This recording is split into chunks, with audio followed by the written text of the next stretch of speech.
So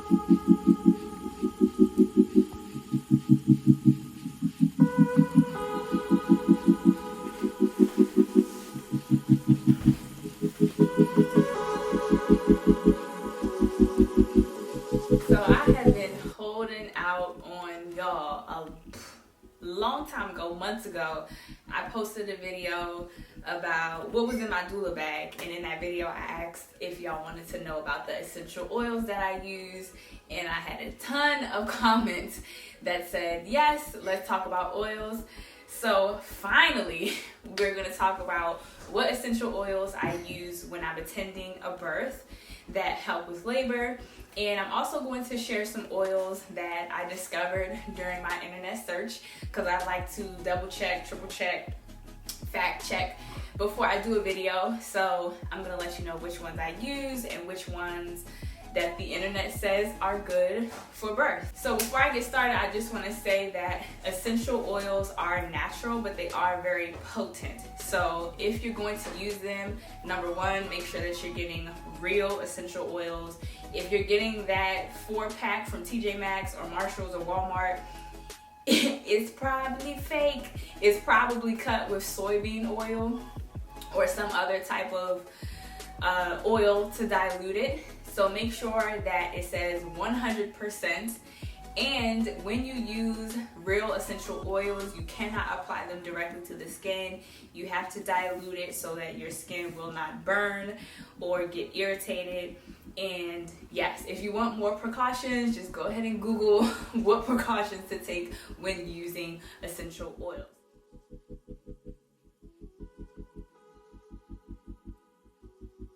So the first oil that I love, and that's pretty commonplace, is lavender oil. It's great for relieving emotional stress, mental stress, muscle tension. You can diffuse it into the air. You can use it as a spray and like spray it onto pillows. You can put it into a carrier oil and put it on the body. It just helps to create that calming environment. I don't really wait to use the lavender oil. I just go ahead and start using it right away. And to go along with that, I also like to use vanilla. And I'll make a note that some of these essential oils are more expensive than others. So I might use lavender oil more often because it's cheaper. But vanilla is also great because it helps calm the mind, it can reduce stress, and there are also a lot of scientific studies and research to back up these claims. So the next one is frankincense, and I actually use frankincense in my skincare quite a bit, but I don't really use it at births as much, but I'm gonna incorporate it now. So frankincense can be calming, it can be grounding. It's an oil that a lot of people use to bless themselves, or they use it to assist them in meditation, which when you think about birth is, it can be a meditation, because you're going into these deeper realms of brain waves and like mental states. You're really going into a deeper place. Instead of just being in beta, you're going like alpha, theta, and delta, and so on. So I'm gonna start definitely using frankincense. It also claims to relieve abdominal and lower back pain. So this would not only be helpful for labor, but also for post-labor, when you get those like really intense cramps from breastfeeding and from the uterus shrinking back down to its original size. Ginger I really like to use when someone is feeling nauseous or uneasy. It has that like calming and relaxing effect. I also will use peppermint and lemon. I feel like ginger is, it's not as like awakening and uplifting as peppermint and lemon. So it's just about which the client prefers, which one they like better. But the peppermint really works well for someone who's actually vomiting, and like it's like once you vomit, you kind of like your body wants to keep like heaving. So the peppermint can kind of help to cut that nausea. Especially even if you aren't actually vomiting, but you just feel that queasy like type of feeling. Peppermint is really good for that. And then when you add in the lemon, it's like uplifting and invigorating. Like if someone is feeling kind of groggy, that can help like bring some brightness into the room. And as far as these, like for if they're feeling nauseous, I will just hold the oil under their nose, or they'll hold it, or you can take the oil and put it a few drops onto a paper towel and kind of just waft it around them or under them.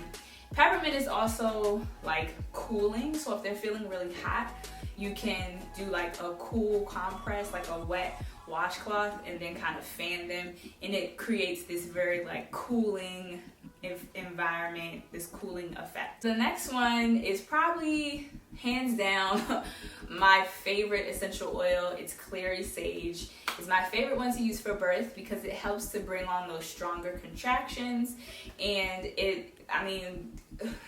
that's what we typically want. More effective contractions so that, you know, the cervix can dilate and baby can come down and out. I also was reading that myrrh, so not frankincense, but myrrh, is good for stalled labor and helping to reinitiate those contractions and make them stronger. So I'm hypothesizing that you could maybe use clary sage and myrrh together, like in a combination, but you gotta do your homework and research that, make sure that's okay. So I'm really interested to look into that more. But I know that clary sage has really, it's been one of those oils that I use all the time. And I specifically remember being at a birth where I used clary sage.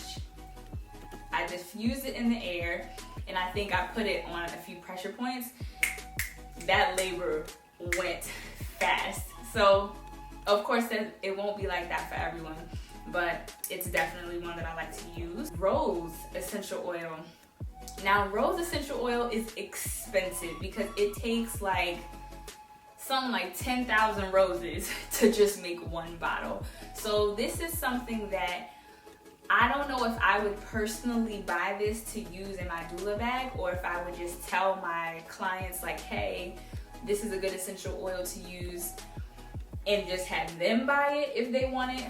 Either way, I'm just saying it's expensive. So heads up on that. But when I was looking into this, when I was reading up, most of the articles were saying that this oil has some sort of property that helps to relax the ligaments. It also has antidepressant effects and stimulating effects, which are all great things for birth and also for postpartum. So definitely look into that. And another interesting effect that it said it had was self-confidence. And I talk all the time about how you have to not just be educated, but you also have to be confident, so you can apply that education when it comes to your birth and speak up for yourself and advocate for yourself if need be. So this seems all around like a really perfect oil to use for birth. The last oil that I found on the internet was jasmine oil.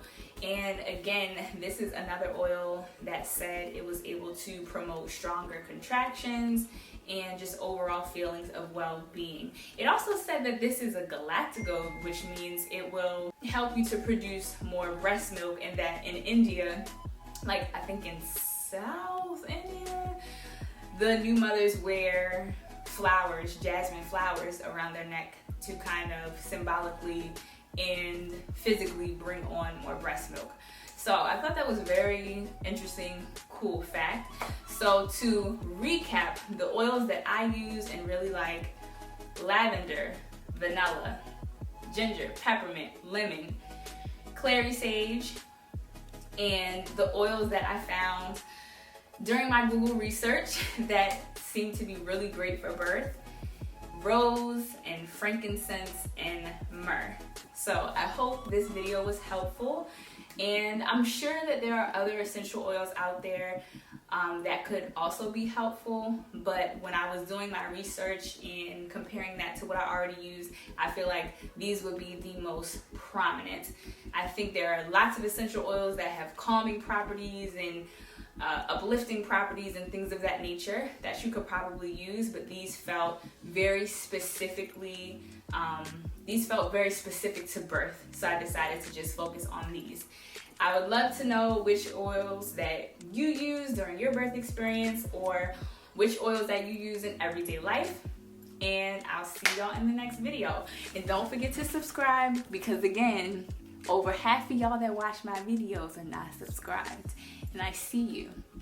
And I appreciate you, but I would appreciate it more if you subscribe, so then you know when the next video comes out.